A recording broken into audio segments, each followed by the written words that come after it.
Pues Patricio, se nos murió Robert Redford y le estuvimos dando vueltas a con qué película podíamos casi estrenarnos. Tío. Sí, yo creo que hemos escogido la más mítica. Era la favorita de Redford, además.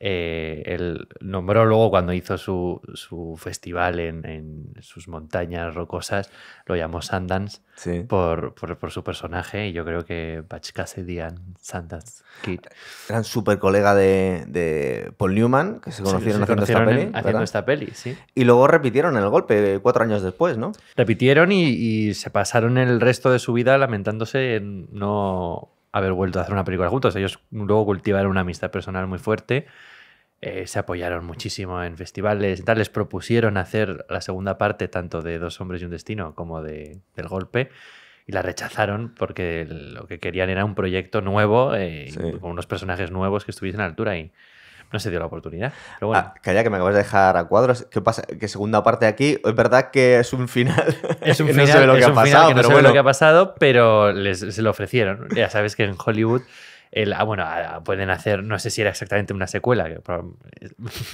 es extraño, no vamos a decir para todavía el final, pero vamos, sí, pero se puede hacer una precuela, se puede hacer el cómo se conocieron, ¿no? Butch Cassidy y Sundance Kid, no sé. Que ese es el nombre original. Aquí supongo que en el año 69 era demasiado difícil poner ese título en español y dijeron, pues Dos hombres y un destino. Sí, pero poco después hizo Peckinpah, la de Pat Garrett y Billy el Niño.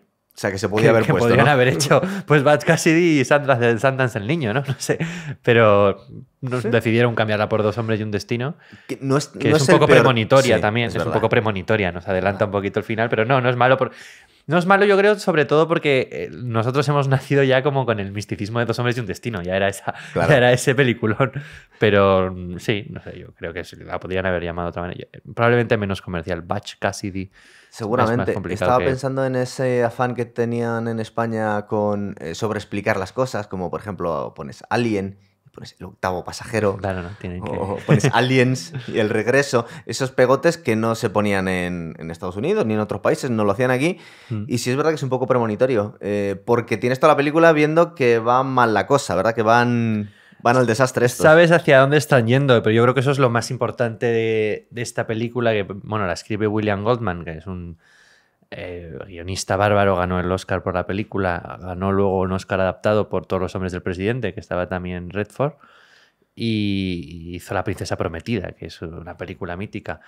Y tengo aquí apuntada la chuleta: 4 Oscar, guión original, fotografía, banda sonora y canción original. La canción original, que fíjate, yo no recordaba que venía de aquí. Ya, pues es una canción mítica que no viene mucho a cuento. El Raindrops Keep Falling in My Head, ¿sí? que no viene mucho a cuento en el estilo argumental, quiero decir, de la película. Es que tampoco viene mucho a cuento ni la bici, ¿no? En realidad, aunque están diciendo que es algo futurista, que va a cambiar el tiempo, sí. Va a cambiar el futuro. Esta es la obsesión de los westerns en este momento. Estamos en el año 69, que es como el gran año del cine. Es el año que escoge Tarantino para hacer Érase una vez en Hollywood. Es el año que está empezando a cambiar todo. Ese mismo año hay 3 westerns muy importantes. Uno es este que vamos a hablar ahora. Otro es Valor de Ley, que ya hemos hablado aquí, con John Wayne, que gana este año el Oscar a Mejor Actor. Y la otra es La leyenda de la ciudad sin nombre, que fue un fracaso total, que era una comedia musical con Lee Marvin y Clint Eastwood. Fíjate. ¿Comedia musical? Una comedia musical. Pero Clint Eastwood ha cantado. Bueno, sí, ha cantado en sus películas, bajito, con voz de machote. Sí, le dan el no, ahora mismo no sé si fue doblado en esa película, probablemente, porque a Lee Marvin tampoco le veo cantando. No. Pero estaba cambiando. O sea, la película luego se ha convertido en una película de culto, la leyenda de la ciudad sin nombre, el musical que en su momento fue un fracaso. Y poco antes ya se había hecho Cat Ballou, que era una comedia loca también con Lee Marvin, que ganó el Oscar, era mejor actor, con Jane Fonda, que era también un western así un poco cantarín y ridículo. Y por eso cuando se estrena Dos hombres y un destino, la crítica es demoledora. ¿Ah, sí? La crítica acaba con ellos. Les parece... El western era un género muy, muy sagrado, muy clásico, muy potente de Hollywood, como para llegar aquí a hacer estas comedias de buddy movies de colegas. Justo te iba ahí. Yo creo que esta es la primera buddy movie, por lo menos moderna, ¿no? Claro, no lo entendieron, y encima en un género tan consagrado como era el western. Entonces, tuvo que llegar la autoridad del público para demostrar que sí, porque fue con 100 millones, más de 100 millones de dólares, fue la película más taquilla del año y fue la cuarta película de la historia en superar los 100 millones. Un punte importante, que es que decimos 100 millones, como a veces decimos cifras que nos puede dar igual, claro, pero es que 100 millones solo lo habían hecho Lo que el viento se llevó, que fue alucinante. Lo había hecho Sonrisas y lágrimas, ya hacía poco, porque es de los 60, y lo había hecho El graduado. O sea que en 30 años no se había conseguido. Luego en los 60 pues empezaron a hacer estos mega taquillazos. Estaba pensando que en los 60 también vino a cambiar un poquito el western Sergio Leone con Clint Eastwood, ¿no? Es verdad que en otra dirección distinta, pero... Bueno, él inventó el spaghetti western, que era otra cosa, y luego este mismo año el otro western que quería citar, perdón, es Grupo Salvaje de Peckinpah, que por cierto en inglés era The Wild Bunch, y el grupo que hacían, la banda de Butch Cassidy se llamaba The Wild Bunch. Que cambiaron el nombre, Lo cambiaron para la película porque sabían que Peckinpah estaba haciendo una que se llamaba así y no querían que hubiese líos.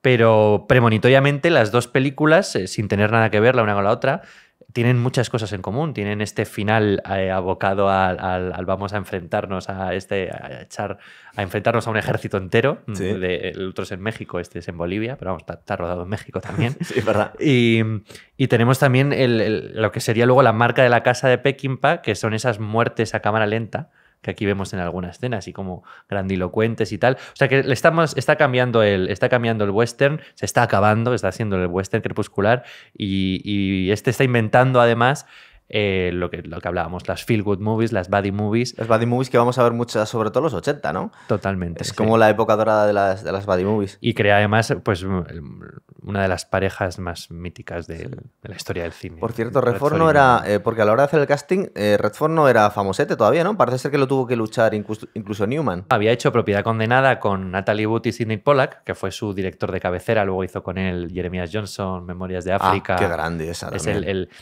Y había hecho ahí un medio protagonista, había hecho también La jauría humana, también con Jane Fonda, con Marlon Brando, pero papeles muy pequeñitos. Había hecho Descalzos por el parque, que había sido su primer protagonista y que había sido un éxito, pero que él todavía estaba un poco reticente. De hecho, se había ido a vivir a Málaga, a Mijas, a un pueblo. ¿Ah, sí? a retirado, él quería ser pintor y dijo, yo me voy a dedicar a esto. Él había hecho sus cositas en Broadway, perdón. Y como había hecho en Broadway Barefoot in the Park, Descalzos en el parque, le llamaron para hacer la película y a partir de ahí ya despegó.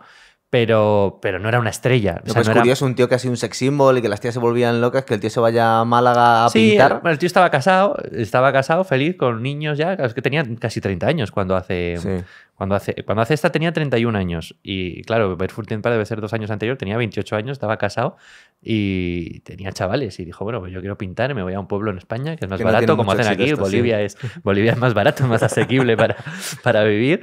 Y nada, y al final pues le llamaron y tuvieron ese éxito. Pero es verdad que no era una estrella, no era Steve McQueen, que era el que estaba sonando, ¿no? Que estaba sonando para el papel. Pero para el papel distinto, porque iba a hacer Butch Cassidy además. Iba a hacer... Sí, bueno, ahí hay muchos líos que no se ponen ni de acuerdo ellos. Yo le he escuchado a Newman. Newman sí era una estrella alucinante. Claro. Había hecho La gata sobre el tejado de zinc. Pero no era tan mayor, ¿verdad? Aunque le vemos ya el pelo con canas. No, es su primera película porque él acababa de hacer en el 67 La leyenda del indomable, que ahí todavía es un tío joven, el tío de la que se come los 20 huevos o 100 huevos. Que está haciendo cocidos. de Rocky Graciano, ¿no? Sí. Y hay... No, la leyenda del indomable es la del...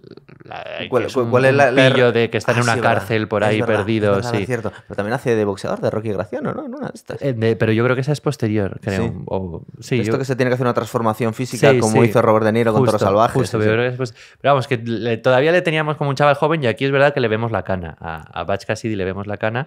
De hecho, la película se iba a llamar The Sundance Kid and Butch Cassidy, porque iban a ser Steve McQueen y él. Lo que pasa que cuando se va Steve McQueen, que era una estrella, y ya tenemos a este Robert Redford, que no lo conocía tanto, claro. Vamos a poner primero a Butch Cassidy, que es el personaje de Newman, y lo cambiaron por eso. Al parecer Perdón, y reescribieron la historia, entonces. Y reescribieron la historia... Bueno, yo no sería la misma dinámica, porque... Sería la misma dinámica. Claro, en realidad la historia puede ser la misma. No es uno más importante que el otro, aunque el cerebro, que bendita la gracia le hace, claro. Es Butch, ¿no? El cerebro, pero claro, es un...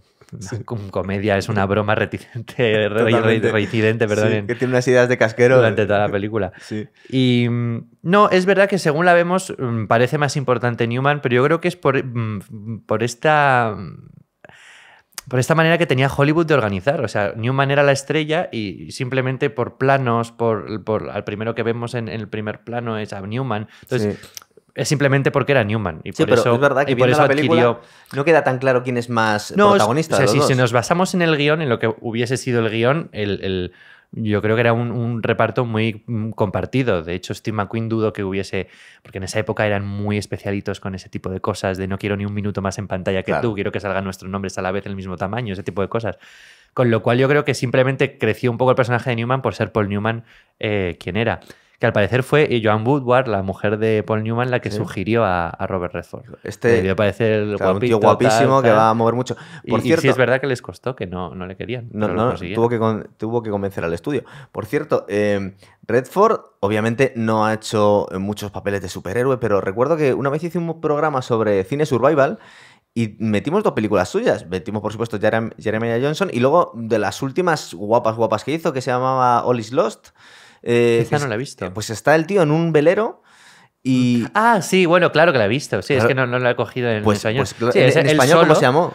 Sí, todo está perdido o algo, ¿no? Sí, la última noche en el barco. Va a ser la cosa. Y es un agobio de película. Aparte, y el tío la aguanta fenomenal. Es el solo en el barco. El solito ya debía tener sus 70 años fácil cuando hizo esta película, porque es del 2013...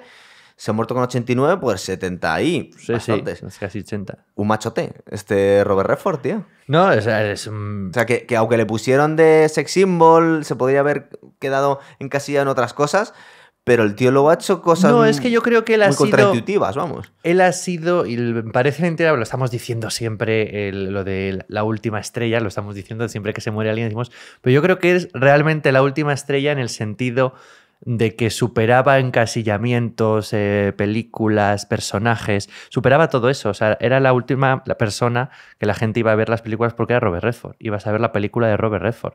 Y ahora no es tanto así. Vas a ver una película de Tarantino, pero no vas a ver una película de... No lo sé. Habrá gente que sí, por ejemplo, pero el de Leonardo DiCaprio, no voy a ver la última de Leonardo DiCaprio, voy a ver la de Paul Thomas Anderson o la de Scorsese. Por cierto, la última, yo no sé si fue la última o de las últimas, de Paul Newman, que es su compi aquí en esta película, que yo creo que fue Camino a la Perdición, era una superestrella, Tom Hanks. El mismo director de foto. ¿Ah, sí? Que ganó el Oscar por las dos, por esta y por Camino de la Perdición. Se lo llevó a Camino a la Perdición, que es un pepinazo de película, pero en aquella época la gente yo creo que había caído un poco o sea, no en desgracia, pero no se acordaban tanto de Paul Newman, porque en esa película fue la gente a ver a Tom Hanks, macho. Hollywood es así, Hollywood te descarta. Es verdad que estuvieron los dos bastante activos en los 90 con personajes, ¿no? Ya como mayorcitos, Robert Redford y Paul Newman. Cuando hizo la segunda parte de Hustler, que hizo El color del dinero con Tom Cruise, por ejemplo. De los 80 ya, 86 o así. Y fue como la última época que le veíamos ganó el ya, Oscar, ¿no? por esa ganó el Oscar Claro. Newman, que no lo tenía. Y sí, luego en los 90 hizo muchas de estas del padre de no sé quién y hacía una aparición. Y bueno, y fue la voz del Mercedes antiguo de Cars. Cuando era pequeño, fue creo que la última película de Paul Newman. Bueno, pero es que Paul Newman, que parece ser que se lo contagió Redford durante este rodaje, le enseñó su deportivo, Redford, y quedó tan enganchado Paul Newman que se hizo piloto de carreras, pero a un nivelazo. Entonces, yo creo que en la última época de su vida es que el tío estaba pilotando coches, no quería hacer tantas películas, tío. No querría. Desde luego, el rodaje de Dos hombres y un destino debió de ser un desenfreno absoluto. O sea, las memorias, total. Lo que recuerdan los dos, cada uno en sus memorias y en las entrevistas, es que fue el rodaje más divertido de su vida, reinciden todos. Tiene pinta que se lo han pasado bien haciéndolo. Y solo decían que solo bebían cerveza en México.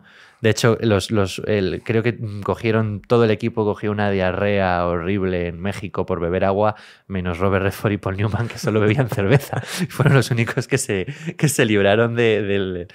No sé, es que tenía gracia esta enfermedad. Le llamaban como... la diarrea del Chichen Itza o algo así. Tenía como un nombre... Como la venganza de Montezuma, ¿no? La venganza de Montezuma, esa era... Sí, no sé dónde me sonaba de algo. Eso, sí, justo.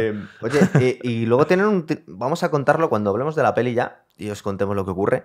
Pero me parece muy interesante el papel de Etha Place, que es Catherine Ross, porque tienen aquí un triángulo amoroso bastante, yo creo, incluso subversivo para la época, porque no sabes muy bien qué está pasando ahí, ¿no? Con estos tres. No se sabe, yo creo que ahí está precisamente la polémica escena de la bicicleta, Sí. que ahí no sabemos muy bien lo que nos están diciendo, pero yo creo que ahí nos lo están diciendo todo, ¿no? Es ha dejado a este tirado en la cama después de acostarse con él y se va con el otro a montar en bicicleta y a hacer el ridículo, que por cierto lo hace todo Paul Newman, porque al parecer cogieron a un doble para que hiciese virguerías auténticas, ¿no? Sí. Como divertidas, a ver qué sabía, y que al tío no se le ocurría nada que hacer con una bicicleta, entonces creo que se cogió George Roy Hill, el director, un cabreo alucinante, le despidió. Y al final las 4 tonterías que le vemos ahí haciendo así cuando se pone plano y tal. Tiene su mérito, son todas de Newman, es divertido. Menos cuando se estrella la bicicleta marcha atrás, que ese es el director de fotografía, el de Camino a la Perdición, el Conrad. Que luego les persigue una vaca, me parece. Que luego les persigue el toro, justo. Sí. Vamos a contar la peli, a ver si no nos dejamos nada, porque en esta película hay 2 o 3 escenas, tío, que me encantan, que son clasicazos del cine. Incluso los diálogos, tío, son los diálogos que han pasado a la historia, ¿eh? Tiene muchas escenas, sí. ¿Empezamos con los títulos de crédito? Es que yo creo que bueno, que es lo que estaba diciendo antes, que me he cortado yo, que me he distraído, que es que la película, más importante que la propia historia, que al final es una huida hacia adelante, ¿no? Es una película que lo que hace es huir hacia adelante, que esto enfrenta un poco a la imagen que teníamos también del western clásico de John Wayne, de Gary Cooper, ese tipo de gente no huía. Esa gente tampoco eran bandidos, ¿no? Claro, no, eran... No, pero por ejemplo, esta antigua que hizo también que hizo Paul Newman el remake con John Huston, que era la del... En inglés se llamaba The Westerner, la original. Sí. Y era también un bandido y que tampoco huía. O sea, era un tío que al revés, que esperaba que le viniesen y que eran... Porque los bandidos, yo creo que es lo que nos intenta contar la película, eran como las estrellas del rock. No, es que hubo una época que sí. Incluso terminó unos años después, tampoco muchos, con Bonnie and Clyde, que se vio la enfermedad que tenía el público americano porque se estaban volviendo locos con estos criminales que eran superestrellas ya. Pero en la época de Billy el Niño y todos estos, eran forajidos que también que eran como estrellas de rock. Que la gente les tenía el morbazo de qué iba a pasar con ellos. Y como vemos aquí en la película, se ve que tenían una esperanza de vida muy limitada, ¿no? Se ve que va mal la cosa. Sí. Y bueno, has dicho lo de Bonnie and Clyde, que Warren Beatty rechazó el papel de Robert Redford porque lo veía muy parecido al de Bonnie and Clyde. O sea, en esencia le parecía lo mismo. Y por eso lo rechazó. Mira, hace poco hemos hecho... De Martian no hemos hecho, pero hemos hecho Interestelar y ves que hace un papel exactamente igual Matt Damon, tío, en las películas. Y cuando hicimos Origen y Shutter Island también veías que el mismo papel, exactamente, que le ocurría lo mismo con la mujer, le pasaba a Leonardo DiCaprio. Sí. Y en los momentos en los que ocurre esas cosas, hombre, cuando le das un poquito vueltas al cine y te fijas en estos argumentos, dices, ¿cómo se ha podido meter un actor en repetir un papel detrás de otro exactamente igual? Claro, esto ha pasado a lo largo de la historia, pero tenían como más cuidado. Ahora mismo ya como que, bueno, son Matt Damon y Leonardo DiCaprio, pero se atreven a hacer exactamente lo mismo. Sí, pero por lo que te digo antes, yo creo que antes estaba más la categoría esta de estrella y que el actor se preocupaba muchísimo más incluso por el tamaño de las letras en el cartel. Por el tamaño de las letras, por cómo le daba el foco, o sea, creo que hay anécdotas famosísimas ya del Hollywood clásico con Marlene Dietrich peleándose con directores de fotografía porque no tenían, decía ella, ni puta idea de iluminarle la cara. Entonces ella movía los focos porque ella sabía iluminarse, porque ella con Sternberg, que era el que había sido su gran director, Joseph von Sternberg, dice, nadie me ilumina como Sternberg, y llegaba a lo mejor al plató de Billy Wilder, el testigo de cargo, y le decía, tú no eres Sternberg, yo no te sé iluminar. O sea que las estrellas tenían un carácter muy importante. Aquí todavía, o sea, Paul Newman, vamos a seguir, pero vamos, la escena de con el sheriff, que es muy divertida, que hacen como, tener el valor de por lo menos átame, tal, que disimula un poco. Bueno, pues esa escena Newman quería que fuese la última escena antes de la huida, que fuese el motivo, que ya cuando les dice que no tenéis salida, que no os podéis ir al ejército, tal, que ese fuese el motivo para abandonar Estados Unidos. Y ahí pues se habrá encargado un poco la historia, porque es perfecta tal y como está, tío. Claro, no, pero el tío empeñado, y claro, era la estrella, y Newman diciéndolo así, de hecho el Redford bromeaba, dice, podemos titularle a la película como La Escena, no sé qué, estaba así como... Sí. Y al final Josh Roy Hill, que era el director, insistió y no se hizo. Y aquí estamos cambiando al nuevo Hollywood. Estamos bueno, que el año 69 es también el año de Easy Rider, de Cowboy de Medianoche. O sea, es el año que está cambiando el Que cine. cambia todo, sí, es verdad. Sí. Los títulos de crédito, tío, que son importantes, incluso que es original esto. Cogen tiene mucho- imágenes reales y le meten el tono sepia que lo van a utilizar en 2 veces la película. Aquí durante un ratito, ¿verdad? Sí. Para mostrarnos que nos están haciendo una inmersión total en los 1800. Sí, o sea, yo creo es como una proyección de un cine, ¿no? Nos están diciendo lo que comentábamos, que son estrellas de cine. O sea, que los bandidos son estrellas de cine, que la gente ya va pues esto debe ser principios del siglo XX, ¿no? 1905, 1900. La gente ya va al cine. Y Pero la gente... están en plena guerra de Cuba. Pues están en 1898, sí. Pues 98, pues sobre esas primeras películas mudas de que la gente ya se queda encantada con los tiros y con los vaqueros. O sea, ya son los protagonistas que están en el oeste, están también ya en las salas de cine. Yo creo que es lo que nos viene a contar. Sí. Efectivamente mantiene este sepia y esos primeros planos que solo vemos en esas primeras escenas, solo vemos las caras de Robert Redford y de Paul Newman en tono sepia. Y nos quedamos ya fascinados. Pero aquí están luchando contra la modernidad también. Vemos, por ejemplo, que está Paul Newman en un banco y le han cambiado las cosas. Dice, esto está ya muy moderno, ya está un poco más complicado atracar bancos, ¿no? Sí. Y ves ahí como que está viendo las cajas fuertes, está viendo unas verjas y dice, va. Y se vuelve a su colega que está intentando, pues no sabemos si timar o no a la gente, ¿no? Jugando a las cartas, este Sundance Kid, que la gente no sabe quién es, macho. Pues están a punto de pegarle 3 tiros. En cuanto se le nombra hay ese momento de tensión, dice, bueno, no, si es usted Sundance Kid, porque el otro se da cuenta que está muerto, que no tiene velocidad para sacar el revólver antes que él. Y no, yo creo que son, o sea, obviamente son pillos, son caraduras y tal, pero yo creo que son honestos. Yo creo que cuando dice Sundance Kid que él no ha hecho trampas, es que de verdad no ha hecho trampas. Entonces, claro. ¿qué necesidad tienes de tocarme las narices? Aquí empezaban un poco a cachondearse de este topicazo del cine del oeste que era a ver quién saca más rápido la pistola. Sí, bueno, claro. Aquí se están riendo un poco. Yo me acuerdo que el que está considerado, bueno, luego se van a hacer más películas, pero que está considerado el último western, que es Sin Perdón de Clint Eastwood, sí. También habla mucho de hecho lo habla English Bob, que es Richard Harris con Jim Hackman, en plan de que al final no es tan importante sacar más rápido la pistola, ¿no? Sino apuntar y no cagarte de miedo. Cómo nos fueron modernizando toda la historia de los western, ¿verdad? De las cosas más tópicas, a ver quién saca más rápido la pistola. Aquí directamente es que no tiene ni su importancia. Sí, tampoco. Yo creo que esta es de las primeras películas que empieza a ser realmente consciente de los tópicos, de del los western, tópicos, claro. del cliché, y que no consciente, porque obviamente todas las personas cuando repiten un cliché están siendo conscientes de serlo, sí. Pero la primera que empieza a reírse pues, sin vergüenza.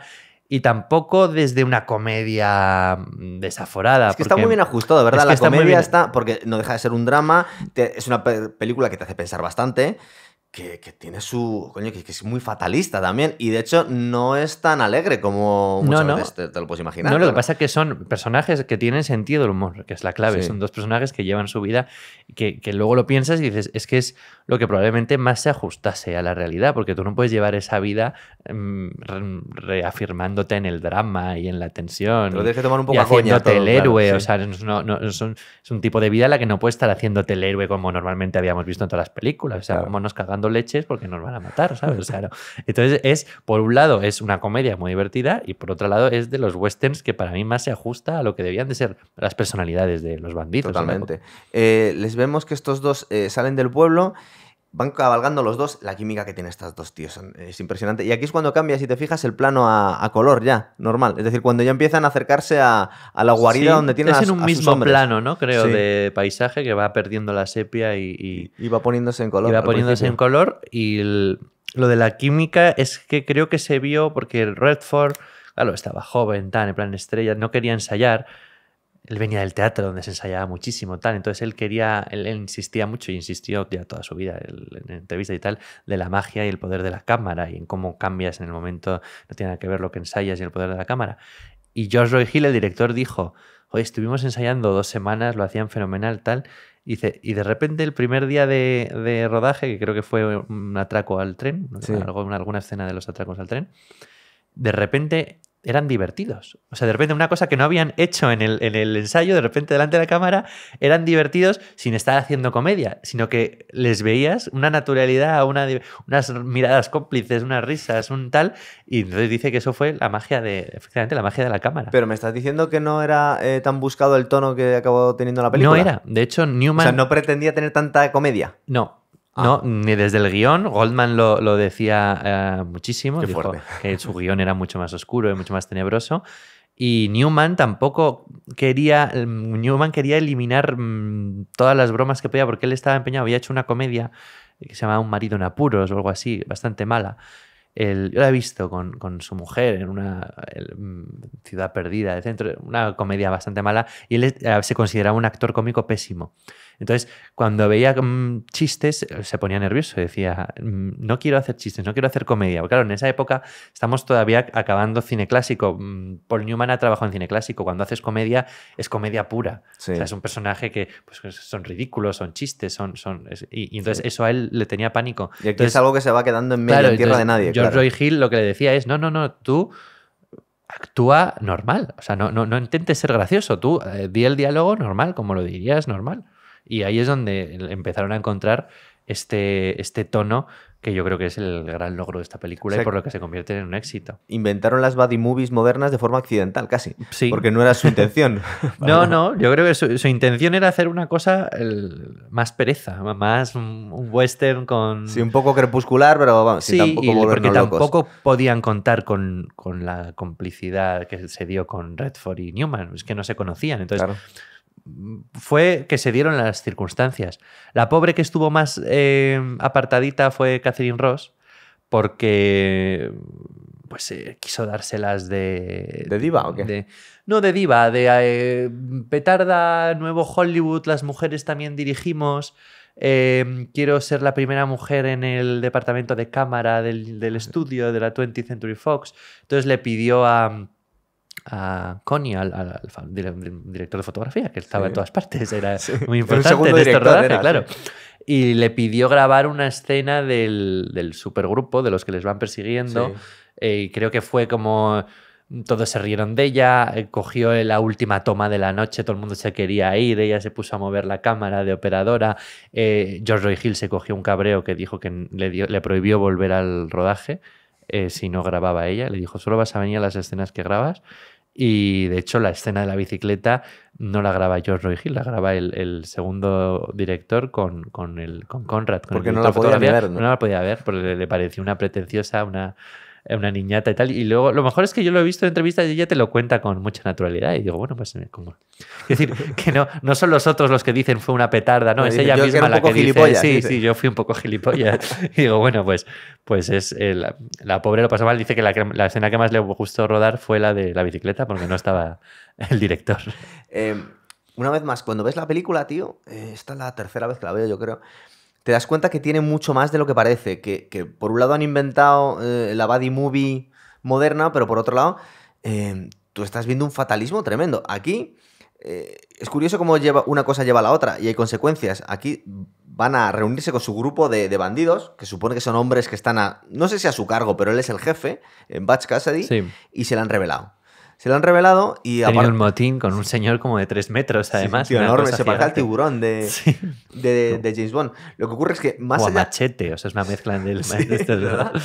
Pero más allá de la pelea está un poco tonta, con cuchillos y tal, lo que te das cuenta es que estos tíos querían atracar un tren, Butch no quería, y al final se le va a tomar por culo todo por seguir un poco la inercia, ¿verdad? Es decir, la causalidad aquí se ve al principio de la película. Él no quería ir por ahí, él ya sabía que iba a llamar demasiado la atención poniéndose a atracar trenes, ¿no? Sí, o sea, yo creo que es lo que dices tú, es la inercia, es el dejarse llevar por lo que toca y al final la cagada es porque sigue la historia de este que se ha revelado. Dice, ¿qué quería hacer este? Y era claro.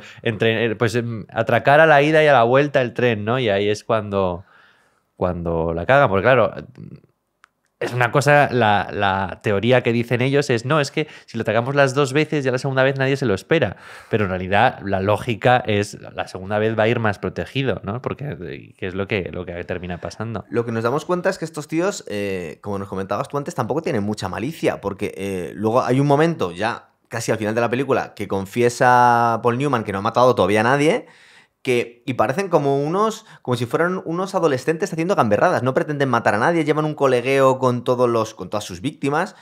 Y no se esperan que vaya a tener la reacción que va a tener el empresario que han desplumado 2 o 3 veces, ¿no? Sí, o sea, bueno, hay un momento que... Lo considera muy gracioso, antideportivo, y todo dice, pero si es que se está gastando más dinero en intentar matarnos de lo que le hemos robado. Y dice, esto es muy mal negocio, esto no lo entiendo. Total. Bueno, no, sí, es la típica venganza del western, de ya me da igual todo, lo que quiero es acabar contigo. Y yo creo que los roles los define muy bien la famosa escena que hemos hablado del sheriff, de que ya llegaremos, pero el sheriff le dice, tú eres muy simpático y tú eres muy buen pistolero, y sin embargo vais a pasar la historia como 2 bandidos mediocres. Pues sí, lo tienen todo para haber sido unos personajes geniales del western, claro, típico, libres y divertidos. Y al final lo que hacen es cagarla por eso, porque viven del disfrutón, sobre todo Paul Newman, porque el otro es verdad que siempre está más a rebufo, ¿no? Siempre es... Le sigue al otro, no sé... En las casas, que eso es una cosa que, por ejemplo, luego nunca haría, ahí es donde está más comedia y más buenismo, porque él tiene como ese respeto a su mujer que vuelve, a la Catherine Ross, y es el Newman el que se va con las prostitutas y tal, que son unas cosas que te crees menos, pero en esa época irían todos a la puta, a la otra. Además, el rollo que llevan entre ellos dos con la tía es una cosa bastante bizarra, sobre todo para el año 69, porque no es que fuera una relación abierta, entre otras cosas. Llevan un rollo ahí muy raro, ¿no? Sí, bueno, no, es que era también la época que empezaban los hippies. Ya, o sea, se ven los hippies. Ese mismo año se hace una película que a mí me encanta, que se llama Ted, Carol, Bob y Alice. Sí. Ted, Carol, Bob y Alice, que es una película del amor libre y de un intercambio de parejas. Un poco de eso, ¿verdad? Que hay intercambio de parejas y tal. O sea, que es el momento en el que está Hollywood en esa época. Pero este rollo comedia, por ejemplo, vemos en el primer atraco al tren que le dicen a este Woodcock, que es un pobre hombre, así en plan de clave de humor, que se aparte de que abra la puerta, que no sea gilipollas. Ese sketch es fantástico, cómo acaba, y luego la segunda parte, que es el mismo, ¿no? Ya totalmente dolorido en el segundo atraco. ¿Qué hago? ¿Me aparto o no me aparto? Eso es fantástico. Y aparte dice, porque aparte estos tíos ya son unas estrellas, y de nada me haría más feliz que dejar que me robara usted, pero es que el dinero no es mío. Que le hace ilusión ya que le robe esta gente. No, esos diálogos son geniales, pero es que también te los crees. O sea, es que también dices, pues es que el Hollywood salvaje era ese, y todos se conocían, y los bandidos se atracaban en una zona, y cuando oías la trompetita y te paraban el tren, dices, ya están estos. O sea, era... ¿Para qué nos vamos a molestar? Claro. Porque nos vamos a llevar un tiro de estos. Yo creo que esa es la parte de... Este costumbrismo es lo que más le interesa a Goldman. Bueno, recordemos que estamos todo el rato hablando de una historia casi real, ¿no? Como nos pone en un sucedió casi como lo contamos ahora, dice al principio un cartel. Y lo que quería Goldman era tener esa libertad, por eso es guión original, y gana mejor guión original, no está basado en sus vidas, porque quería tener esa libertad de contar como una novela. O sea, que lo importante no es ir hacia un punto concreto o contarte un atraco o la historia de unas personas, sino la convivencia de esas personas, los diálogos de esas personas, el qué se dicen, qué pasa mientras estamos en el atraco. O sea, es más importante que el propio atraco, ¿no? Sí, porque lo que ocurre tampoco es importante. No nos importa nada, nunca el dinero. No sabemos ni que necesiten el dinero, ni que lo quieran. O sea, pierden, lo revientan. Hay un momento que revientan, que esa escena también es un gag fantástico, buena, cuando revienta con todo. Creo que me he pasado de dinamita, he reventado todo el vagón y se ha ido a la mierda todo el dinero, y a nadie le importa. O sea, cogen 4 billetes que hay por ahí volando y tal. O sea, que ese es lo que yo creo que a Goldman realmente le importaba, contar el mood, ¿no? Que decíamos. Porque de hecho hay un momento que cuando está con la bicicleta con la maestra del pueblo, le vienen a decir como que, bueno, pues se lo cuenta Butch, y dice, hombre, es que si no gastaras tanto, no regalaras el dinero por ahí, tuvieras unas vacaciones menos caras y ahorraras un poco, a lo mejor no tendrías que estar haciendo esto. Y se lo dice de forma muy agresiva, como crees que le va a sentar mal, y dice, pues sí, tienes toda la puta razón. Claro que sí. Se toman todo con humor. Oye, detalles guays, por ejemplo, después del primer atraco, estos están en el puti, que están escuchando que hay una guerra ahí con los españoles y que están llevándose a casi todos los hombres. Que vemos al sheriff intentando reclutar a gente del pueblo para que se vayan a buscarles, y directamente... Eso es genial que lo están viendo desde la terracita. No, pero lo que me hace mucha gracia es que no solo la gente no le hace ni puto caso, sino que hoy hay otro que se pone a intentar vender bicicletas. Bicicletas, sí, claro que está. Déjame en paz, ¿qué cojones hace? Dice, además le dice, gracias por reunirme a la gente, ahora voy a vender yo mi producto. Y sí, era el interés total de los westerns, de ese cambio que dices tú, totalmente generacional, que en la irrupción de la modernidad en el western. Y que es lo que yo creo que donde más encontraron los directores ese interés. A manera más cómica lo hicieron ya en la tercera parte de Regreso al Futuro. Sí. Pero es que ese mismo año en The Wild Bunch, la que digo de Peckinpah, también hay un momento en el que conducen un coche y el año después hacen la balada de Cable Hope, que es también de Peckinpah, que es ya Peckinpah entregado totalmente a la comedia, con Jason Robards haciendo un papelazo y donde también el coche, el automóvil y hablan de un avión y no sé qué, o sea que ya están empezando a meter, que es lo que les interesa, es las virtudes de las personas de que ya tienen conocimiento y cultura y tal frente al rústico que todavía estaba medio salvaje.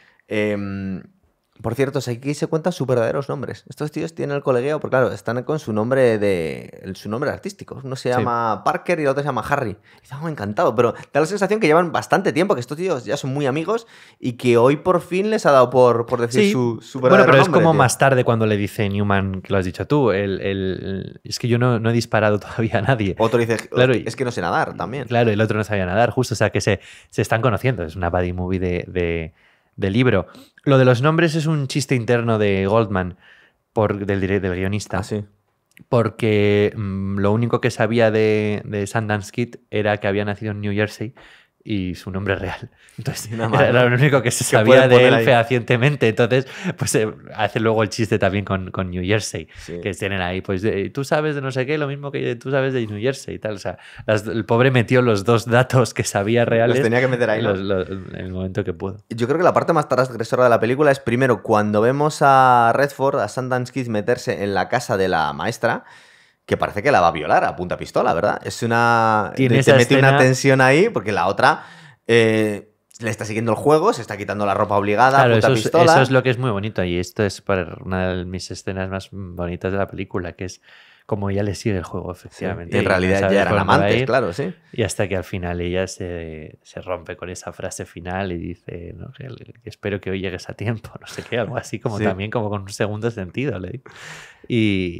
Y bien, estamos con esas escenas nocturnas que está Conrad Hill, el director de fotografía, que en cuanto te despistas te mete unos planos nocturnos preciosos, ¿no? Sí, con unas luces y un aprovechan en cuanto pueden. Y luego tenemos por la mañana esto que también nos descoloca un poco, sobre todo para la época debió descolocar más a la gente, que tiene una relación demasiado cercana con la chica de su colega, ¿no? Se van en bici, tiene una complicidad como si fueran también amantes, simplemente nos da la sensación que no se lían entre ellos.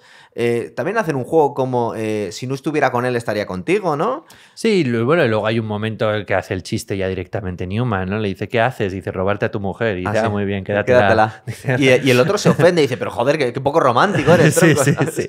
Bueno, eso es constante también, qué suave eres, que con la ironía es constante en esta película, tanto en diálogos como en situaciones. Les pasa siempre lo que menos les pasa y en el momento, hay un momento que muy divertido cuando pues no sé qué barbaridad le suelta a ella y dice, así me gusta, con suavidad y sin andarse con directas o no sé qué. Pero por otro lado... supongo que para no caer en anacronismos es bastante machista la película. O sea, tú las instrucciones que le dan a ella... Bueno, es que... Bueno, pero se las autoda ella, ¿no? Dice... Es ella la que decide, ¿no? Yo os voy a coser, yo os voy a arreglar. No es ella, a ella no le han dado... Quiero decirte, a ella no le han dado ningún... Sí. Bueno, se la ha dado el guionista, claro, pero sí que es lo que poco feminista, lo que no quiero es veros morir. Tenemos el segundo atraco al banco. Perdón, al tren, que es lo que comentabas tú. Que ella es maestra. Ella es maestra, es la maestra del pueblo, ¿no? Porque dijo... Es muy mayor, está ya nadie va a querer casarse con ella porque tiene 26 años. Claro, o sea, de hecho el plan es que fuese puta, pero cuando le cogen a Catherine Ross dice el guionista, William Goldman, dice, es que es demasiado joven y guapa para ser puta en el oeste en esa época. Entonces ya entonces es cuando la hizo maestra y que luego le sirvió muy bien para las clases de español y tal, que ya llegaremos a ese es atraco, muy divertido, que es genial. tío. Pero tenemos el segundo atraco al tren, que por un lado al final acaba abriendo la puerta porque hay una cosa muy tonta, que está Paul Newman poniendo voz de la mujer esta que tiene en la mordaza. ¿Verdad que me matan, cuidado? Pero la señora. Luego han reforzado de forma muy cutre ahí con placas de metal la caja fuerte. Sí, han puesto, bueno, claro, yo no sé si son placas a una caja nueva o es que han cogido la antigua y la han juntado como podían con placas. Y se ríe Newman, ¿no? Es otro momentazo. Pues más dinamita, ¿no? No hay problema. Sí. Y tiene eso que ocurrías tú, que vuelan medio tren. O sea, el vagón queda chostillas. Quedas chostillas y quedan cuatro billetes flotando por ahí. Hasta que de repente vemos esta cosa extraña, ¿no? Ese vagón, univagón viniendo solo. Sí. Que todos sabemos lo que va a salir de ahí, algo contra ellos, pero estás en esa tensión esperando, todos mirando de no lo sé, pero no me gusta nada. Aquí, de repente vemos que aparte está muy bien porque es como un monstruo que les va buscando constantemente, que es implacable.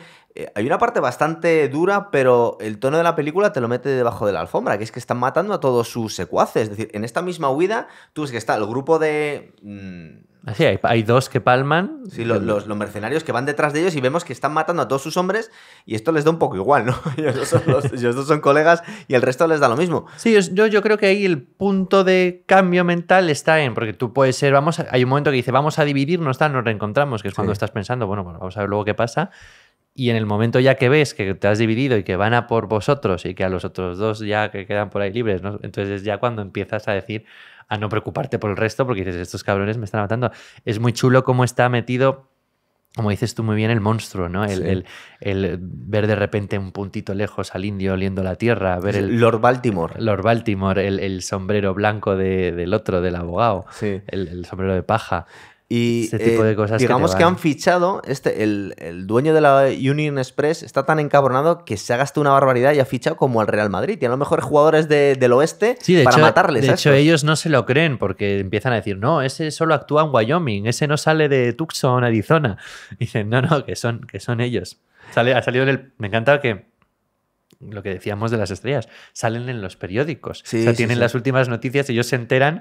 Bueno, ahora vamos a ir con la persecución, pero luego es que ellos se van a enterar de quiénes son esta gente, los Baltimore y tal, porque lo ponen en el periódico. En la persecución vemos que son implacables estos, están todo el tiempo siguiéndoles, que aunque se pongan a dormir ven que les siguen, no entienden cómo. Intentan todos los métodos que conocen ellos, porque incluso hacen algo bastante inteligente, que es cabalgar sobre roca. Y dice, bueno, aquí esto no deja rastros, ¿cómo coño nos van a seguir? Dividen los caballos también. Muy bien cómo lo hacen, nos ponen al indio echando arena y de, bueno, pues lo averigua. Cuestiones mágicas, pero sí es verdad que da la sensación de que son implacables. Estos debían ser muy buenos en lo suyo, como bandidos, y tienen 2 o 3 recursos cuando alguien les sigue y que no le funciona nada. Entonces transmiten un poco el agobio que tienen estos dos, ¿no? En plan de, ¿qué es esto que nos sigue ahora? Yo creo que ya es cuando están llegando al río que dice Newman, me están empezando a tocar un poco las narices. Sí. O sea, yo ya estoy haciendo todo. Ahí es donde vemos que o sea, las ideas de Newman, algunas son divertidas y con gracia y con sentido. Y no te esperas la traición de Sweet Face, ¿o no? Se llama, o no sé qué, el momento en el que paran, que Sweet Face les va a decir, no, han pasado pero luego vuelven porque se lo han olido y tal. Y ahí es cuando ves que Newman, joder, es que es verdad que no puedes dejar en el oeste fiarte de un señor. De nadie, es verdad. Pero transmiten muy bien el agobio de estos. Estos dos más o menos eran profesionales del atraco a bancos y a trenes, y dicen, no les funciona nada. Esta vez tenemos un problema. Y aquí se les ocurre alistarse en el ejército. Estos varias veces... idea. Lo gracioso de eso es que las ideas que van teniendo te las han planteado antes de tener esa persecución, te las han medio planteado. Sí. Porque ya le han hablado antes en la escena esta de los que se dicen los nombres. Sí, la guerra con los españoles. Del ejército, la guerra. Por cierto, ¿cómo estaría doblada esto en los años 60, tío? En 69, 70 en España. ¿Tú crees que dijeron al doblar lo que era la guerra con los españoles? Yo es que la he visto en inglés. Yo he escuchado el doblaje y dice con los españoles. Sí. Lo único, luego el atraco lo hacen en francés. Pero bueno, pero queda igual de divertido también. ¿En francés con los bolivianos? Con los bolivianos, sí. ¿Qué cojones? Se hacen como que son franceses. O sea, hablan español con acento francés. Ay, es qué una horror. cosa. Bueno, fíjate, me estaba acordando, por ejemplo, de Casablanca. En Casablanca se supone que Humphrey Bogart ha trabajado para la República Española. Y lo cambiaban por resistencia francesa en la versión en español. Sí, Claro, sí. porque no se podía decir eso. En la época Franco no iba a ser el protagonista que era No, republicano. aquí empecé decían con los españoles. Aquí se habían... Como era ya la época de Con los Cuba, españoles, pero hablaban francés en Sí, Bolivia, sí. ¿no? No, lo que te hablaba del fatalismo es que estos tíos, primero, ha sido un poco accidental acabar atracando trenes, ellos no querían, ya lo veían peligroso, y luego aquí varias veces en la película se intentan salir, es decir, aquí es que van abocados a la muerte y al desastre, pero ellos mismos lo ven venir e intentan salirse. Aquí ya han intentado, una de las veces que intentan salirse de este tipo de vida, intentan irse al ejército. Y les dice el sheriff, pero ¿cómo cojones? Pero si sois Claro, tío no, más ya vais famosos, tarde. tío. No, y antes de atracar el tren es verdad que lo dice, creo que es Redford, ¿no? Que dice, a mí me gustan los bancos porque se están quietos y sabes que el dinero está ahí dentro. Claro, el tren tienes que pararlo, no sabes el dinero que lleva el tren, que puede ser 2 duros, como le pasa la primera vez, ¿no? Sí. O sea, no están, empiezan a no estar muy seguros. Yo creo que han tenido un pasado que desde el que vienen, del que les tienen ha la ido muy fama bien, y les ha sí. ido muy bien, y empiezan yo creo que tienen el sueño de retirarse todo el rato, y es lo que tiene Newman en la cabeza, ¿no? Yo creo. Lo que pasa es que la vida le lleva a no poder tener, luego en Bolivia lo veremos, Sí, a no es poder que- tener un trabajo legal. Es que no pueden salirse, es verdad. Y ahora viene una de las escenas más recordadas, la de la cascada, tío. Sobre todo por estos diálogos. Sí. Cuando si quiere lo ponemos, porque le confiesa Vamos a Redford, es que no sé nadar. Y dice, ¿pero qué cojones saber nadar? Que esto yo creo que es un homenaje directo a Refugio en Alta Sierra, la película de Bogart, Sí. cuando les empiezan a acorralar también en las montañas rocosas desde arriba. Y está por liarse a tiros. Y el otro dice que qué gilipollez, que si tenemos una escapatoria. Claro, Pero luego es gracioso es porque que dice, pero la escapatoria significa que seguramente te vas a matar. O sea, ni siquiera vas a tocar Sí. el agua. Bueno, y macho. es que está fantástico Newman cuando le dice, no sé nadar, y le dice eso, y le dice que absurdez. Pues si te vas a Dice, morir si en la caída, ¿no? vas a morir en la caída. Claro, Redford intenta salvarse de la única manera que sabe, que es pegando tiros. Sí. Y el otro, que no ha pegado un tiro en su vida, y luego lo vamos a saber, pues prefiere tirarse al agua. Claro que estamos viendo el río, no solo poder nadar, sino que lo normal es que te vayas a dar con las rocas. Ahí no vemos que haya profundidad para saltar. Sí, él decide que hay profundidad. Dice, si hay la suficiente profundidad. Es buenísimo. Pues parece Es ser que son dos portentos de la pantalla. O sea, no puedes dejar de mirarles, son fantásticos. Es verdad. El salto creo que lo dieron ellos. El salto, bueno, pues lo darían ellos, pero no es ese salto que vemos en la película, ¿no? Sería un... Dieron un salto, dicen que lo dieron pero a menos altura. Claro. Y luego la caída bestial. Es que el salto... Claro, aquí tienes también a la espada de Conan, que no me acordaba que la tenemos ahí. No, el salto a mí me encanta por la naturalidad, que para mí es el choque entre las dos tipo de interpretación, el clásico de los ensayos y tal, y el espontáneo jovencito, que es ¿ves? Que le vemos de repente agarrándose ahí al cinturón. cinturón de balas. ¿Y esos dices tú que son ellos? No sé yo. Cuando saltan son ellos. Sí, cuando La caída está pues seguro. Hombre, esto no creo que fueran ellos porque te quedas sin. te puedes quedar sin los actores. La escena es mítica, es el salto de fe, que luego Sí. lo tendría también Hay muchos Indiana saltos de Johnson. fe. Indiana Johnson Tío, te iba a tiene un decir, salto de sí, fe es mítico. ¿verdad? Y luego tenemos cuando vuelven a casa por fin, que a mí me parece un poco imprudente. Digo, pues se supone que a lo mejor tienen vigilada a esta tía, ¿no? Es decir, vuelven a casa con ella los dos, que les hace un estofado de puta madre y leen el Sí. periódico. Que aparte se sienten importantes. Mira, estamos en el periódico. Ese momentazo. No, yo creo que es que no... O sea, no les identifican fuera de... Por eso es esa persecución, porque si dejas de perseguirles no tienes a dónde ir luego a buscarles, ¿sabes? Por eso yo creo que es tan larga, porque en realidad no saben... No saben quiénes son. No saben quiénes son ni dónde viven. Luego ni vamos nada. a ver en Bolivia con los bandidos yanquis, Es decir, que ya les- tienen su fotografía, su dibujo. Claro, o sea, les hemos visto en la escena de cuando están reclutando para ir a por ellos, Sí. les hemos visto en mitad del pueblo asomados ahí. Quiero decirte que les podría reconocer a alguien. Yo creo que es que directamente no saben... Bueno, se van a ir a Bolivia, que era un sueño que tenía esta parte muy graciosa de Esta Batch. es la parte en la que me gusta a mí que él lo dice, Robert Redford le dice a ella, Bueno, obviamente los dos quieren que vaya ella con ellos, Sí. pero él se lo dice a ella como, bueno, si te quieres venir tal, pero no des mucho jaleo, no me toques las narices. No te quejes mucho. Te quejes mucho. Si te quejas mucho, no puedes venir, puedes hacernos la comida, cosernos todos, cuidarnos, barrer la casa, pero no te quejes. Claro. Y ella lo único que les pide es no quiero verte morir, ¿no? Sí. Bueno, suponemos que no le ven morir. Bueno, de hecho es que, bueno, antes que llegara eso, al final ella acaba hasta las narices y se vuelve a Estados Unidos, ¿no?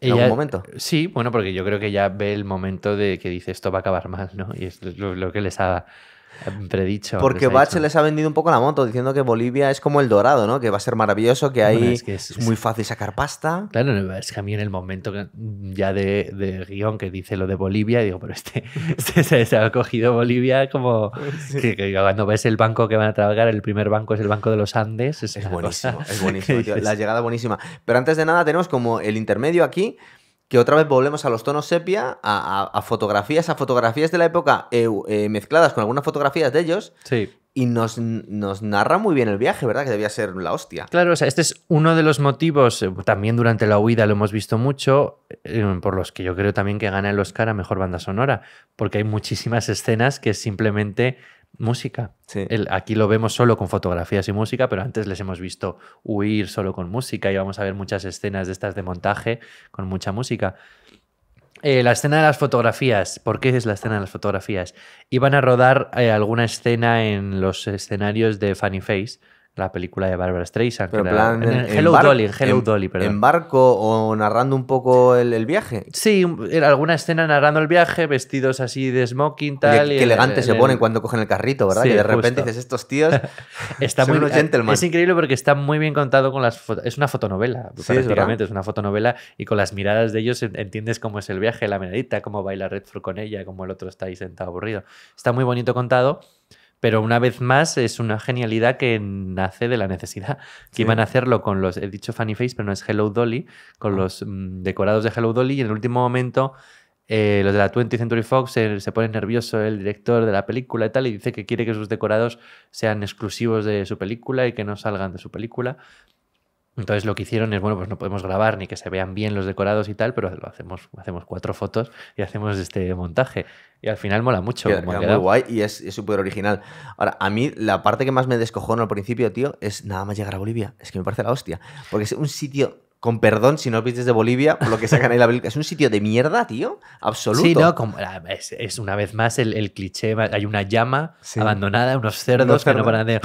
¿Sabes? La todo estación, en ruinas. Sí. La estación es una cosa en ruinas, oye, horrorosa. Y lo mejor es el momento en el que descubren, que ellos no lo sabían, que hablan otro idioma. Ah, bueno, eso lo voy a poner yo porque esa escena me parece brutal. Sobre todo la dinámica, aquí el que se sale es Redford, tío. Porque le ves una paciencia y una mala hostia que tiene. Pero tú a mí me has vendido la moto una detrás de otra. Primero nada más bajar del tren y ver Bolivia. Sí, sí. Que por cierto, esta escena es igual que una de Quantum of Solace que aparte creo que van a Bolivia, o que baja Daniel Craig con la Kurilenko y bajan a un... La he visto, pero claro, no me acuerdo. Están en una estación, no sé si es en Bolivia o en Perú, y también se quedan ahí en medio de la nada. Y dice, bueno, ¿de dónde cojones hemos venido? Y es que es clavada, tío, es muy parecida a la de Quantum of Solace a esta escena. No, además es que es genial porque no te lo ponen, de hecho hablan de la paz y tal, pero no te hablan de la ciudad, siempre te aparecen en un pueblo abandonado a la mano de Dios, como por este badge que se las da de inteligentísimo y de que lo sabe todo. Y un tío viajado, ¿no? Oye, qué bien hecho está Bolivia. Es verdad que es cinematográfico y yo no he estado en Bolivia, pero da la sensación de que no es una chapuza de Hollywood que han disfrazado es México, mexicanos. México y es verdad que es muy verde, no sé qué parte de México será, pero es verdad que conserva muy bien la jungla, es un México que no es el típico México que habíamos visto en Hollywood e intenta tirar más para el altiplano, parece que estás en los Andes, de verdad. Es que queda muy chulo. Ahora, lo de la escena, tío, la primera vez que entra en el banco, a mí me parece perfecto. Yo creo que es lo mejor de la película. Cuando entra es fantástico. Y empieza la cara de Paul Newman y de Robert Redford, de estos dos, tío, que aparte es que no dicen nada. Porque no pueden decir nada. Señores, señores, quieren abrir una cuenta. Porque me parece la polla. Las caras son fantásticas. Aquí, tío, en el banco de los Andes. Entrando el pavo, es que claro, la situación. Pues no parece México, pero bueno, supongo que hizo... No, así. incluso el trabajo de vestuario, bueno, es que es verdad que era Edith Head, que es la mejor diseñadora de vestuario de la historia. Y estos sombreritos bolivianos, bolivianos, o sea, no está hecho... Aquí sí que huye del cliché de nos da igual de aparte de eso. Mira, ahora, tío, esto es la hostia, tío. Esto es la hostia. Cuando se pone el otro a hablar en español con él, la cara de Dios, la he cagado de Paul Newman. Claro, era cómo se enteran. Y el otro le mira porque el otro... Si se va dando cuenta poco a poco... Claro, pero porque el otro se cree que el otro entendía. Sí, o sea, el otro daba por hecho que... Se va cabreando cada vez más y dice, hijo de puta, no entiendes nada. Y el otro, como un niño pequeño, coge y se va, tío. Sí. Y la cara de Redford ahora. Muy bien esquivada la cámara ahí. Sí. Esos de los movimientos que dicen los actores que es más difícil, pasar la mirada por delante de la cámara. Y que no se vea ahí. Qué maravilla, tío. Esta escena, tío, cortita, me parece la hostia. Adiós. Es fantástico. Y aquí ya tenemos a la maestra enseñándoles... Es español, tío. Español. Que la escena es muy de otra de las películas que está empezando a revolucionar el cine en ese mismo año, el 69, que es la de Woody Allen, Toma el dinero y corre. Ah, sí. Que tiene una escena de un atraco también como explicándoles lo que no es que te estoy atracando. Pues es curioso, es casualidad porque es el mismo año. Y muy divertido. Pues es buenísimo, tío. Se ve, es muy bonito porque ves que está cambiando. Ves cosas muy parecidas en películas del mismo año que te das cuenta que es una sociedad que está cambiando al unísono. Y eso es muy chulo. Este año, muy distinto de ahora, que va cambiando la sociedad cada uno para una esquina. Cada uno va para un lado, y no sabes por dónde va a salir. En el año 69, que es donde nos lleva Érase una vez en Hollywood, fue el asesinato de Sharon Tate, cuando se separaron los Beatles, pero aún así tenían lo de Charles Manson. O sea, sí. fue una catarsis en la cultura americana brutal. Y el cine estaba súper revolucionado. Este humor, tío, es que es la hostia. Cuando están aprendiendo las palabras, esto es un atraco, manos arriba. Es fantástico. Tiempo, la caja fuerte o la caja... Es fantástico. Y que está hasta los cojones. Redford no quiere aprender, está como que se niega y dice, no, que aprenda este hijo de puta, no dice... que es el que me ha dicho que hablaba español. Sí, o sea, y además lo ves como... También a nivel de, que es lo divertido, leerlo también a nivel de estrellas de Hollywood, como yo no voy a hacer el ridículo, ¿no? Es típico, te pueden encargar hacer una cosa que tú no quieres y dices, oye, es que yo no voy a hacer el ridículo con esto. Y el otro está ya como salvándose, dice, ya la he cagado, tengo que llegar aquí, tengo que atracar en español. Y el otro que pasa y al final vemos lo que pasa. Que el atracar con la chuleta, tío. El atracar con la chuleta es que eso es de Woody Allen total. También. Es la hostia, porque encima está... como está leyéndolo más lento y no sabe qué coño está diciendo, dice, por ejemplo, contra la pared, y se da la vuelta a Redford. Ya están contra la pared. Levanta la mano y dice, ya tienen las manos levantadas, tío. Es buenísimo, tío. Y al principio se vienen arriba porque, bueno, no sabemos si están robando mucho, seguramente es un país muy pobre, pero es muy fácil todo, ¿no? La pinta, bueno, luego el banco por dentro tiene un poco mejor pinta, la maderita y tal, pero vamos, por fuera es el último banco que te arriesgarías a atracar, porque dices que 4 pesos bolivianos hay ahí, no sé qué puede haber, pero lo atracan muy fácil. De hecho, está muy guay, creo que es el segundo o el tercer banco que entra, creo que es Paul Newman con Ethan, y que directamente, como tienen pinta de Robert Redford, cuando les llevan abajo. Claro, que como son blancos bien vestidos abren, ahí, y sin decir ni mu, les abren y les llevan hasta la caja fuerte y abren la caja fuerte, macho. Aquí estamos en otras escenas de montaje también con la música de Bach Bacara, que ganó el Oscar porque está fantástico. Y esta parte, que supongo que es un poco un plan de clave de coña, que cada vez le mandan más policías, pero que los primeros directamente les disparan 3 veces y se van corriendo. Y luego cada vez le van mandando más gente, ¿verdad? Estos como que intentan captar a los bandidos yanquis, cada vez con más hombres, yankees, ¿no? Sí, se van convirtiendo, que al parecer fue una cosa de la vida real. El William Goldman, el director, decía que una de las cosas que más le había inspirado ternura de estos personajes y lo que le había llevado a escribir la película, que William Goldman era un escritor de novela, por eso te digo que está acostumbrado a tratar más los personajes y menos la historia. Sí. Y lo que le lleva a esto es una frase de Scott Fitzgerald, autor del Gran Gatsby, el que decía que en la vida americana no había segundas partes. Sí. Y lo que le gustaba de esto es que estos habían tenido una segunda parte en Sudamérica y que habían vuelto a conseguir todo lo que habían perdido en Estados Unidos, lo habían vuelto a conseguir en Bolivia. Luego, en la vida real creo que también se fueron a la Patagonia, a Argentina. O sea, que consiguieron esa segunda parte y que era lo que le gustaba. Pasa que, claro, era una segunda parte abocada a un destino, nunca mejor dicho. Sí, hay el spoiler que hacían con el título en español.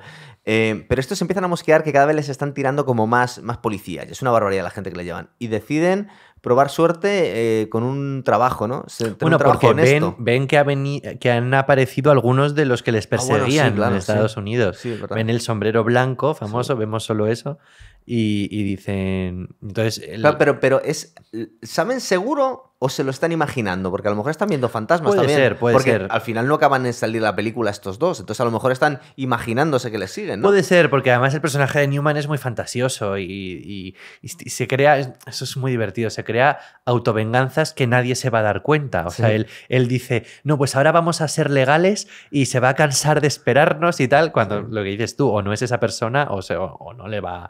Claro. O no va a estar ahí haciendo esto, pero el tío... Le van a matar directamente, sí. El tío se crea ahí su autovenganza mental y vive contento. Claro, entonces estos no tanto Redford. Redford va siempre un poco a rebufo. Está cabreado. Desde que ha llegado a Bolivia está cabreado con esto, porque se siente estafado.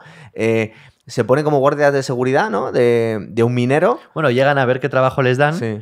Y hay un momento también, es que claro, que eso es pura comedia, que dicen, hay unos bandidos yanquis, y yo, tío, o sea, son los dos únicos yanquis que hay en Bolivia, está claro que son ellos. Son los dos blancos de ojos azules aquí. Y entonces tiene la escena esa de tirar a dar a la piedrita, sí. Que me recuerda a la escena mítica de Winchester 73 con James Stewart, que tiene una escena de pegar en el aire a las cosas, pues tiene la misma escena con la piedrita. Y les contrata, ahí es cuando ya le cambia el chip y dice, bueno, pues vais a ser mis vigilantes. Que es un poco de coña porque van al banco, pero esta vez de forma legal, y se están mirando abajo todo el tiempo. Sí, dice, que aquí estuvimos en junio pasado. Aquí igual nos conocen. Y luego, que es un poco macabro, el tío que les ha contratado está diciendo, pero no os pongáis nerviosos, que aquí todavía no nos van a disparar. Es una muerte muy tarantiniana, sí. ¿no? El tío de puta madre. Aquí no nos pueden disparar todavía. Dice, además dije, yo soy muy personaje o algo así, dice, ¿no? El tío dice, yo soy muy no sé qué, aquí me conocen, aquí no va a pasar. Es que llevo 10 años solo en Bolivia y me he vuelto un poco así. Sí, y de repente, ¡pumba! Muerto. Al suelo. Lo que pasa es que aquí... Todo lo que ocurre en Bolivia son un poco pardillos todos, incluso los bandidos. Los bandidos son competentes, se han cargado a este y a los otros les tienen ahí acojonados detrás de una roca. Pero se les ocurre tirar el botín e irse. Claro, y bueno, pues luego vamos por detrás y les encañonamos otra vez. O sea, que son como muy torpes aquí todos en Bolivia, ¿no? Sí, bueno. O sea, en los bancos directamente uno es que les ha abierto la caja fuerte sin escuchar ni siquiera español. Sí, o sea, yo creo que eso obedece al prototipo de la o sea, no quiero sonar racista, pero vamos... Pero tal y como veían a los bolivianos, ¿sí? Es simplemente la diferencia, si no lo queremos ver por razas y países, que es absurdo, cultural, es ¿no? la diferencia cultural de pues, una gente que está acostumbrada a una civilización más importante que esta gente que no está acostumbrada a que le roben los bandidos yanquis. Claro. Sí, les parece muy guay. Claro, es que roban a los bandidos también esto. Sí. Dice, pues qué cosa más tonta, lo dejamos aquí y les esperamos detrás de una roca. Sí. Es todo como muy bobo. Pero claro, cada vez se van encabronando más los bolivianos y van mandándoles cabeza a más gente. Y estos se plantean incluso, bueno, nos hacemos granjeros. No, es que es muy duro.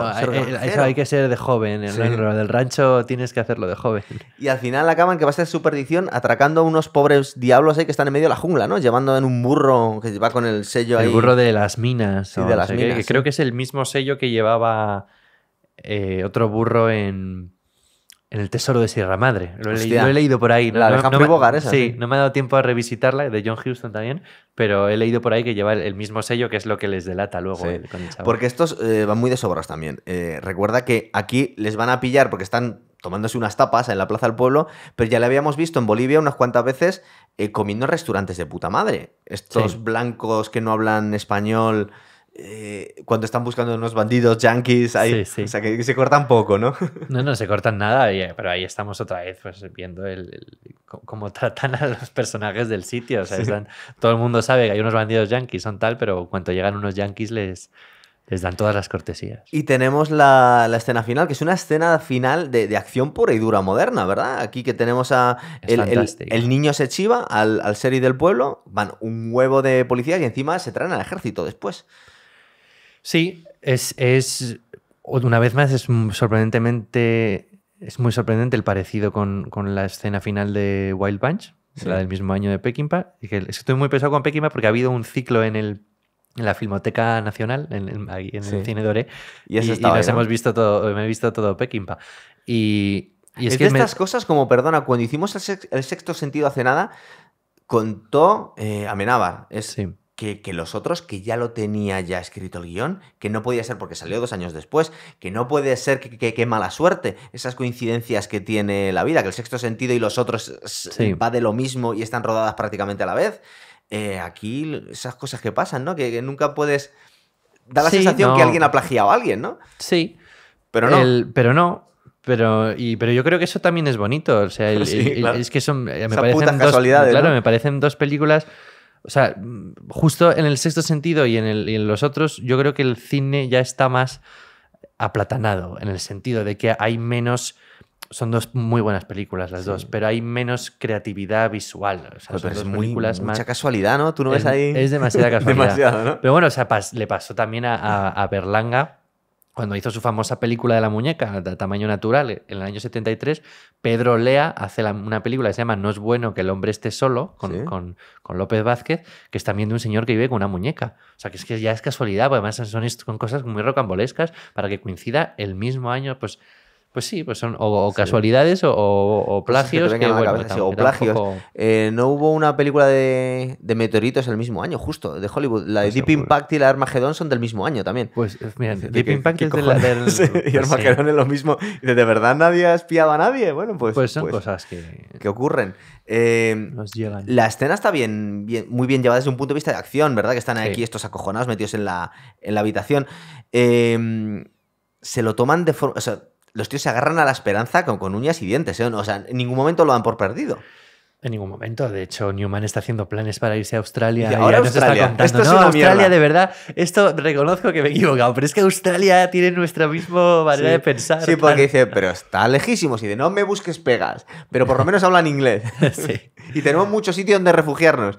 Y tiene esa frase fantástica de si tienes los bancos, tienes a las mujeres, ¿no? Y han dado también por perdida, han dicho esa debilucha. La pero maestra que se había vuelto, ¿verdad? La maestra ya se ha vuelto a casa y dice, nosotros vámonos a Australia, que ahí vamos a tener mujeres como bancos. Y ya en el momento que ves que llega el ejército, que es un momento también como de emocionante de Hollywood cuando dice, son solo 2 personas, dicen, no, son los bandidos yanquis. Y empiezan ya a rodear. Sí. Y bueno, pues de estos momentos épicos, ¿verdad? Porque es la historia del cine. Total. Da la sensación, de todas formas, viendo la película, que estos 2 no saben muy bien lo que les espera, ¿no? Es decir, que de alguna forma ellos no... Supongo que saben que les pueden matar, pero no tienen la sensación de ir a una muerte segura porque no se han enterado de que les está esperando y todo el ejército, ¿no? Han matado bolivianos a lo bestia, ¿eh? Sí, o sea, no lo sé cuánto hay de fantasía, de autoengaño o cuando en realidad ellos mismos ya son conscientes de... Están heridos los 2 y sin balas. Sí, por eso, que son conscientes del misticismo que han creado de bandidos y quieren regalarse a ellos mismos una última gran escena, que es como yo creo que ellos quieren vivirla. Pero yo creo que sí se han dado cuenta porque hay una cosa durante la persecución de la primera parte en Estados Unidos todavía, que siempre estás en silencio y de repente empiezas a ver los caballos de los otros que se acercan. Y aquí hay un momento que están dentro, que están en este diálogo, y de repente se empiezan a ver los caballos de que está llegando el ejército. Entonces, y de hecho hay un momento que ellos se aseguran, dicen, no estaba el Lord Baltimore y tal, ¿no? O sea, no me mola nada que me hayan pillado esos. Y otro, no, son todos bolivianos. Son bolivianos, no pasa nada. Y dice, pues vamos a por ellos. Y disparan mal. Y tenemos... pues un final muy... Iba a decir como Los Sopranos. No, es que esto está más cantado. Esto es que hay que echarle mucha voluntad para no pensar que estos 2 les acribillan. No, de hecho yo creo que la muerte está, pero en off. O sea, ellos te paran la película, pero oímos los disparos y oímos la muerte, yo creo. Vamos, para mí no les escuchamos caer, pero les han matado. Lo que pasa que es lo que es. Para mí es una película que va sobre el mito y que va sobre Hollywood. Y sobre el cambio de Hollywood y sobre la mitomanía y las estrellas. y no puedes matar a Robert Redford y a Paul Newman. Por eso no les podemos ver muertos en una película. Entonces lo que tenemos es esa pantalla que dan ganas de imprimírtelo y ponértelo aquí. Aquí, de verdad. Sí. Ese plano final. Y una vez más te meten la fotografía en sepia, muy de la época, y bueno, pues es donde termina la historia de estos dos. Sí. Se quedaron con ganas de más porque 4 años después hicieron El Golpe, que es un peliculón. Es Mismo un peliculón, director. pero es el mismo director, pero no tiene nada que ver la película, ¿no? O sea, es una buddy movie, pero tampoco están tan... No tiene nada que ver. Creo recordar que tampoco están los dos... Es más coral la película, ¿no? No solo son ellos dos. Tienen como más gente ahí alrededor. Sí, bueno, o sea, hay más... Son ellos dos todo el rato. Lo que pasa es que hay más personajes, hay más escenas con personajes. Sí, pues es verdad. el negro timador de los billetes, él tiene más escenas individuales. Una con la casa donde vivía... El motel donde vivía Redford. Sí, o sea, tienen más escenas con otros personajes. Pero bueno, sí, ellos son como la esencia. Yo creo que Redford es más protagonista en esta del golpe. Y Es verdad. es una película muy de decorados todo. Hasta los exteriores que vemos están pintados. Con un musicón también. Con un musicón también mítico.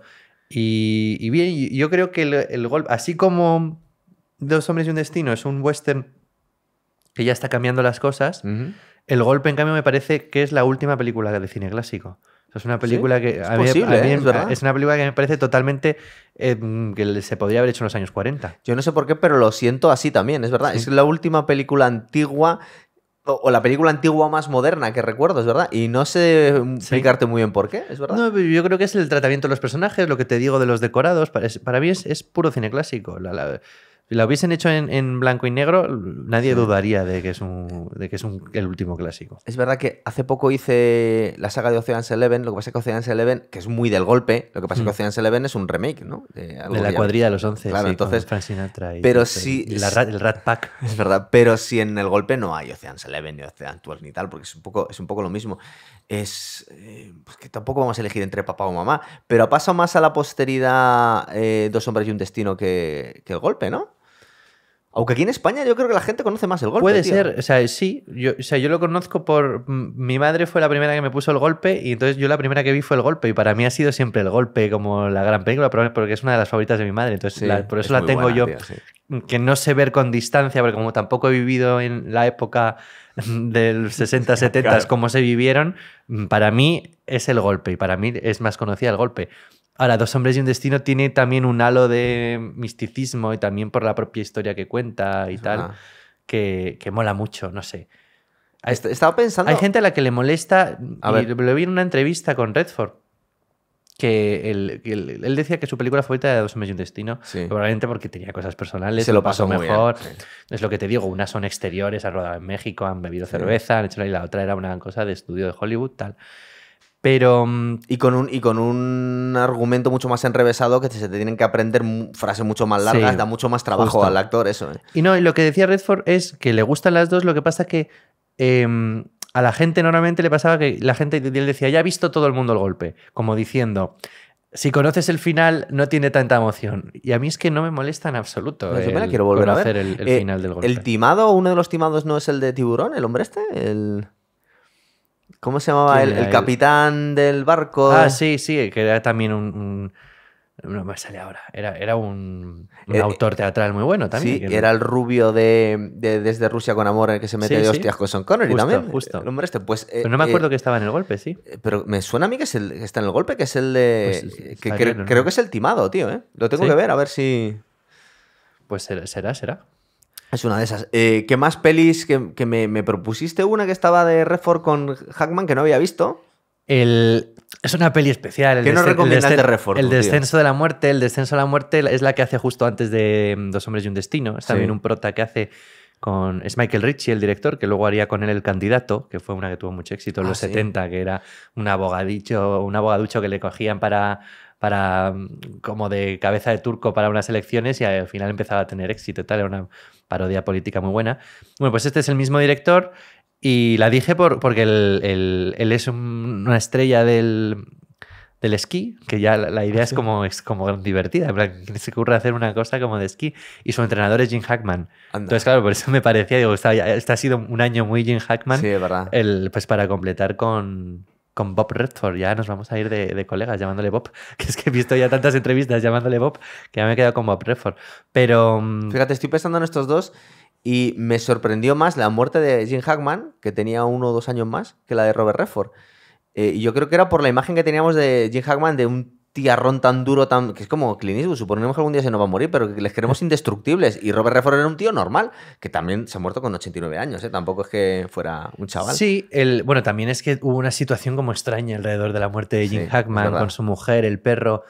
Pero yo creo, y pues por lo que vuelvo a insistir en que Robert Redford es la última estrella, pese a que ha habido gente de su época y que ha hecho películas clásicas que sigue viva y siguen vivas, pero es la última estrella en el sentido de que ha seguido siendo Robert Redford, lo que decía antes, por encima de cualquier personaje. En cambio, a Jim Hackman le hemos visto...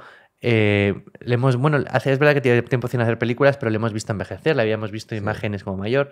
Pasa un poco igual con Michael Caine. Es un actor que le hemos visto actuar hasta los 90 años, o sea, le hemos visto como una degeneración. En cambio, a Robert Redford le tenemos todo. Hizo la última película en el año 2018, que era una película que era un atracador. Pero espera, también si salió hasta en Marvel, tío. Hizo un cameíto en Marvel, es verdad. Decía de hijo de puta, es verdad. El hijo de puta, era el malo. Que le dieron de pagar un dineral. Porque el tío sale diciendo como Harrison Ford, no, yo siempre he querido hacer una película de superhéroes. A tomar por culo, no seas cabrón. Te han untado, pero bien, macho. Justo. Pero que era Robert Redford, o sea, que no era un señor decrépito mayor que ya que ves que se va a tener que morir en algún momento, como Michael Caine, que lo llevamos viendo desde hace tiempo, se iba retirando del cine 20 veces, ahora le ha cogido Vin Diesel para hacer la segunda parte de... Claro, están ahí... A mí me he dejado cuadros. Digo, que la última película de Michael Caine sea una peli con The Witchcraft o no sé qué, de cazador de brujas de Vin Diesel, pero bueno, supongo que le da todo igual. La última de Robert Redford es Los Vengadores. O sea, es verdad.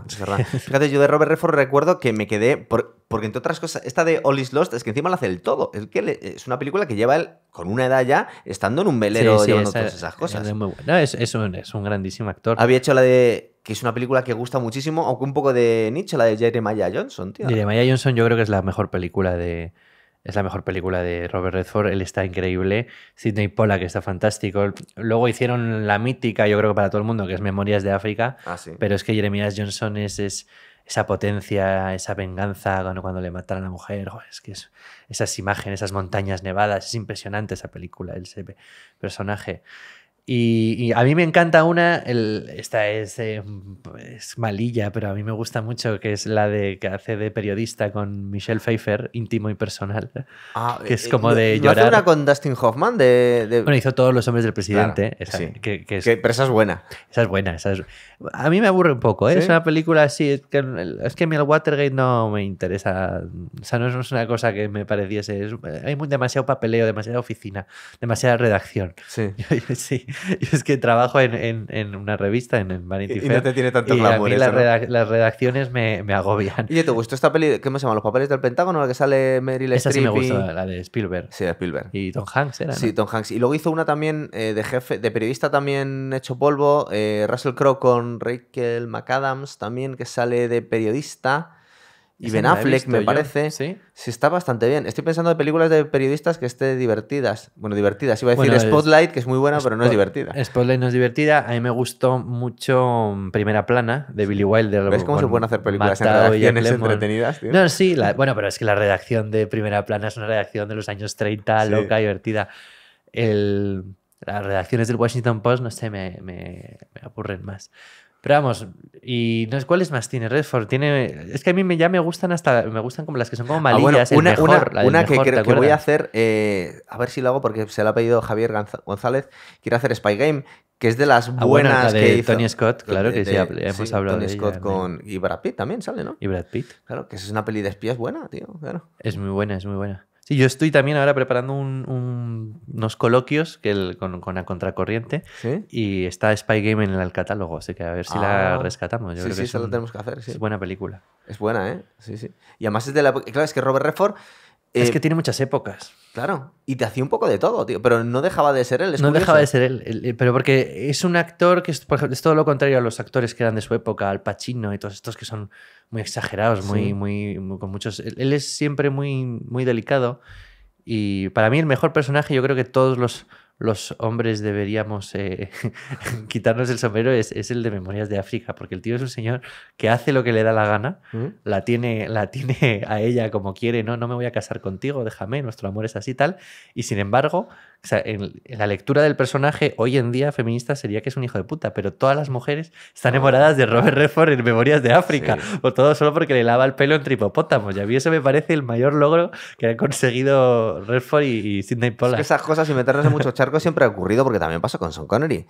Sean Connery en James Bond trataba a las tías a bofetón uno detrás de otro. Totalmente. Y era el sex symbol. Total. Sí. Este hombre, le han preguntado cómo lo llevaban tanto Paul Newman, es verdad que era un poco más mayor Paul Newman. Paul Newman era 11 años mayor. Parecía muchísimo, sí, es verdad, era bastante más mayor. Pero tanto él como Redford eran gente, aparte, bastante fieles a sus mujeres, que eran dos super sex symbols y no le dieron nada de cancha a esa etiqueta, tío. O sea, se lo tomaron siempre con bastante... Newman dijo, además, creo que a raíz de trabajar con Redford, le dijo, prefiero que me pongáis al lado actores que tías buenas, o algo así. Decía, o sea, que él se crecía con actores buenos antes que con eso. Pero es que Paul Newman parece ser que lo pasó bastante más a la hora de conseguir credibilidad, bastante mal, porque era demasiado guapo. Y hasta que no se hizo mayor, la gente no le tomó en serio. Y era un pedazo de actor de la hostia, tío. Sí. Hombre, tú te ves, por ejemplo, la última película suya... No sé si hizo alguna más, pero El Camino a la Perdición está increíble, el tío. Y aparte le está metiendo de hostias a Daniel Craig, que es su hijo en esa película, tío. Sí. No, eran dos actores. Yo ya he vivido con la lección aprendida de que eran dos actorazos de los dos grandes. Y los dos han demostrado que se puede ser guapo y buen actor. Sí. Que luego, antes de Brad Pitt y Leonardo DiCaprio, tuvimos a estos. Pues sí, totalmente. Sí. Pues vamos a... Bueno, lo dejamos caer porque teníamos pensado... Teníamos otra más de Tarantino también, ahí dándole vueltas. Teníamos Death Proof, sí. Yo me la acabo de ver. Es que es fantástica y Kurt Russell es fantástico. ¿Me recomiendas también ver Planet Terror? No es que la vayamos a meter, pero... No, sí, para tenerla como referencia, de apoyo, ¿no? de referencia de apoyo. Sí. Es un proyecto de dos películas que nacieron juntas. Pero no tienen mucho que ver, ¿no? Tampoco. No tienen que ver. Yo creo que tienen que ver que son estas cosas de Tarantino, ¿no? Que es el mismo mundo, ¿no? Yo creo para él, en su cabeza, son dos películas que viven en el mismo mundo. Pues esas cosas que le gusta de personajes que van a ver películas de sus personajes, ese tipo de cosas. Sí. Y nada, pues sí, no sé.